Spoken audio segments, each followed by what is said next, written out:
रंजीत दोसांझ। हाँ, और बहुत पसंद आता मुझे वो। अभी मैं बहुत सुन रहा हूँ। क्या सुन रहे हैं सर? उसका गाना कौन सा सुन रहे हैं? वही ये जो उसका एक फेमस सॉन्ग है। सर मैं आपको पहली बात बताता हूँ कि politics is the instrument of socio economic reform. राजनीति मेरा पेशा नहीं है, न मेरा करियर है। राजनीति ये मेरे लिए कन्विक्शन है। मैं कोई साधु सन्यासी नहीं हूँ, त्यागी तपस्वी नहीं हूँ, बड़ा नेता नहीं। पिक्चर थर्ड क्लास में देखने वाला और ड्रामा बालकनी से देखने वाले क्लास का रिप्रेजेंटेटिव हूँ। पर जब मैं विद्यार्थी परिषद में और संघ में काम करने लगा, तब धीरे धीरे इमरजेंसी के संघर्ष के बाद राजनीति में आया। तो मैंने सोचा कि अपना घर परिवार संभाले, क्योंकि विवेकानंद जी ने कहा था कि no philosophy can be taught to empty stomach. मुझे याद है जब आप बीजेपी अध्यक्ष बने थे, पहली बार जब आप दिल्ली आए थे, your first line at the Ashoka road headquarter then was that whoever comes to you for politics, you say तेरा अपना धंधा है कि नहीं है, पहले यू फोकस ऑन बिजनेस। आपको एक बात बताता हूँ, मैं जब बीजेपी के लिए काम करना शुरू किया 77 में, स्टूडेंट लीडर था और यूनिवर्सिटी में था। एक मेरे पहला चुनाव प्रेसिडेंट का लड़ा, एक स्कूटर थी, तो अब कोई व्हीकल नहीं, कार भी नहीं थी। तो मैं 4 लोग बैठे थे और चौथा स्कूटर पे पीछे टायर पे बैठे, उसको लगे नंबर प्लेट पे हाथ लगा तू, और गाड़ी चला के जाते थे। अब मुझे वो दिन याद है तो हंसी आती है। पर अब उस समय से बाद मैंने तय किया कि मैं अपना घर परिवार जरूर संभालूंगा। मुझे एक बार पब्लिक आंदोलन में गया, आंदोलन में जाने के बाद भारतीय जनता पार्टी के जज ने कहा 50 रुपए की गारंटी देकर इनको जमानत दो। तो 50 रुपए भरने के लिए नहीं थे, पूरे 30-40 लोग जेल में भेजे। तब मेरे ध्यान में आया कि no philosophy can be taught to empty stomach. मैंने अपना उद्योग व्यवसाय थोड़ा स्थिर किया और आज मैं वो कोई देखता नहीं हूँ, मेरे लड़के देखते हैं। कोई राजनीति में नहीं है, मैं प्रिंसिपली एक बहुत कन्विक्शन का पक्का हूँ। और आज मैं आपको बताता हूँ कि मैंने तय किया कि मैं मनसा सततम स्मरणीयम वचसा सततम वदनीयम लोकहितम मम करणीयम। मैं इस समाज के शोषित, पीड़ित, गरीब, दलित, सोशली इकोनॉमिकली बैकवर्ड है। आप केवल मेरे रोड और ब्रिजेस की बात करते हो, ये मेरा काम ही नहीं है। मैं 2,500 करोड़ का टर्नओवर है। मैं एग्रीकल्चर में काम करता हूँ, हैंडलूम में काम करता हूँ, हैंडीक्राफ्ट से काम करता हूँ, चिंदियों से गालीचे बनाता हूँ। अब आपको बाल नहीं है, पर जो बाल कटते हैं उससे एमिनो एसिड बनाता हूँ। ये तिरुपति के बालाजी से मैं 4 ट्रक बाल खरीदता हूँ। बाल खरीदते हैं? हाँ, उससे एमिनो एसिड बनाता हूँ, बायो बूस्टर्स बनाता हूँ उसके। आप तिरुपति बालाजी में जो लोग बाल जाके ऑफर करते हैं, उसकी फैक्ट्री है हमारी। आपकी फैक्ट्री है? हाँ, एमिनो एसिड बनाता हूँ। एमिनो एसिड प्लांट बूस्टर है, उसके काफ़ी अच्छा उपयोग है खेती में। मैं एग्रो विजन करता हूँ, 3 लाख किसान आते हैं। भी परसों मैंने ऑरेंज पर वर्कशॉप किया, 650 किसान बैठे थे, 250 रुपये टिकट लगाया था। और इसराइल के और स्पेन के दोनों के लोगों के सामने रखा। एग्रो विजन में हमारे यहाँ 3 लाख किसान आते 4 दिन में। अभी मैं क्रीड़ा महोत्सव किया, स्पोर्ट्स, 80,000 खिलाड़ी खेले।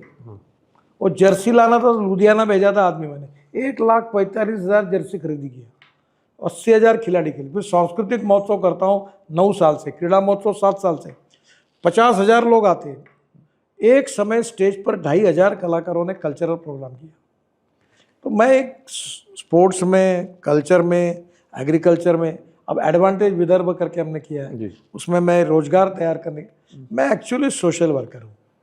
और मुझे राजनीति में मैं अपने कन्विक्शन के साथ काम करता हूँ। बड़ी मजेदार आप बात कह रहे हैं, बिकॉज यू नो आप producers what they done sir before this interview, इन लोगों ने एक they had run a poll, they were telling people that I will be in conversation with you. तो ये कहा गया कि साहब 2 सवाल गडकरी से क्या पूछना चाहें। तो उनमें से एक सवाल ये था कि अगर गडकरी जी वॉज एन आम आदमी, if you just a common man, if you are not who you really are today. मैं कॉमन मैन हूँ सर।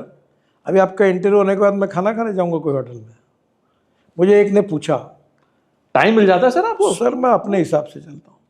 मैं कोई बड़ा व्यक्ति नहीं हूँ, कोई थिंकर नहीं हूँ, कोई साइंटिस्ट नहीं हूँ, कोई बड़ा इंजीनियर नहीं हूँ। मुझे एक ने पूछा, आप इतना काम करे तो बहुत सोचते होंगे, बहुत प्लानिंग करते होंगे।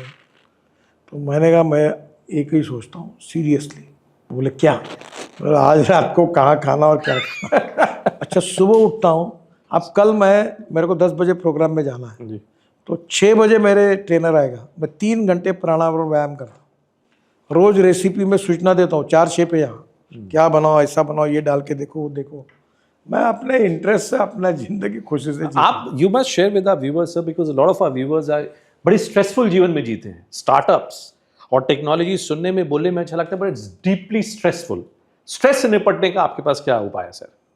जो आदमी अपने भविष्य की चिंता नहीं करता वो खुश रहता है। मतलब परेशानी हो जाएगा सर अगर हमने सोचे भविष्य में। क्या करना सर, देखो भगवान ने अपनी औकात और हैसियत से बहुत ज़्यादा दिया।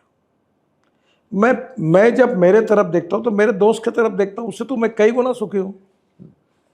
तो इसलिए कभी ना कभी देखो, मैंने एक राजस्थान के विधानसभा में भाषण दिया था कि नगर सेवक इसलिए दुखी है कि उसको एमएलए का टिकट नहीं मिला, एमएलए इसलिए दुखी है कि वो मंत्री नहीं बना, मंत्री इसलिए दुखी है कि उसको अच्छा डिपार्टमेंट नहीं मिला, और जो अच्छा डिपार्टमेंट मिला वो इसलिए दुखी है कि उसको मुख्यमंत्री नहीं बना, और मुख्यमंत्री इसलिए दुखी है कि हाईकमांड कब रखेगी कब निकालेगी भरोसा नहीं, इसलिए वो दुखी है। तो मैंने कहा ये अतृप्त आत्माओं का महासागर है, समाधान मानने पर होता है। मैं समाधानी हूँ, मेरी औकात और हैसियत से मुझे ज़्यादा मिला है।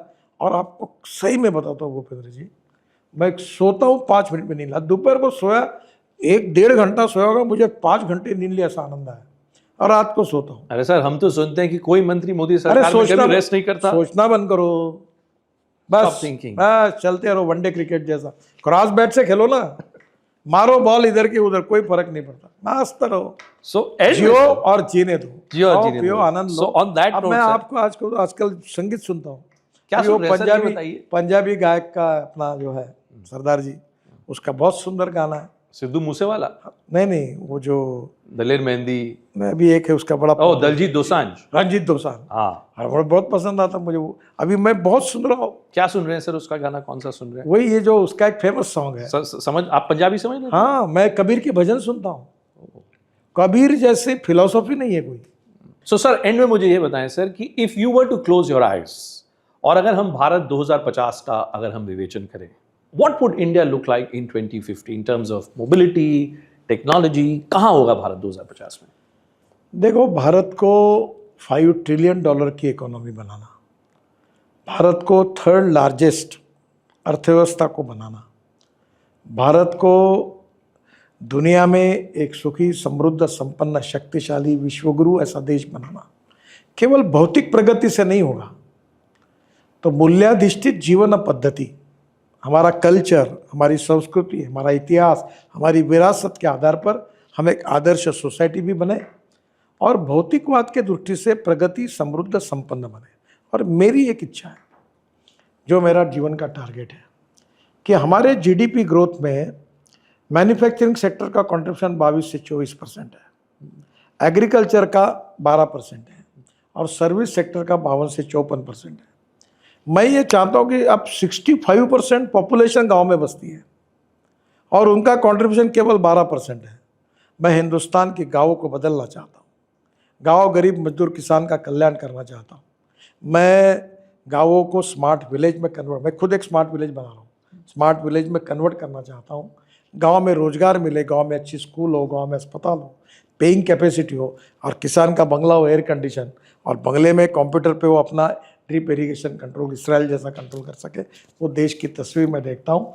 मैं इस देश के गरीबों के लिए काम करना चाहता हूँ, जो आज बहुत दुखी है, दलित है, उनके लिए काम करना चाहता हूँ। और इसीलिए जो मैंने कहा कि मैं हर बार स्मरण करता हूँ, how I can be a good instrument for socio economic transformation of the poor people. यही मेरे लाइफ में, मैं कोई बहुत बड़ा व्यक्ति नहीं हूँ, जितना कुछ मेरी औकात और हैसियत से होगा उतनी करने की मैं कोशिश करूँगा। जहाँ तक मेरी पर्सनल लाइफ है, भगवान ने मेरी औकात और हैसियत से बहुत ज़्यादा दिया, मैं खुश हूँ। Okay, sir. An absolute pleasure, sir, speaking to you. Thank you so much for your time, sir.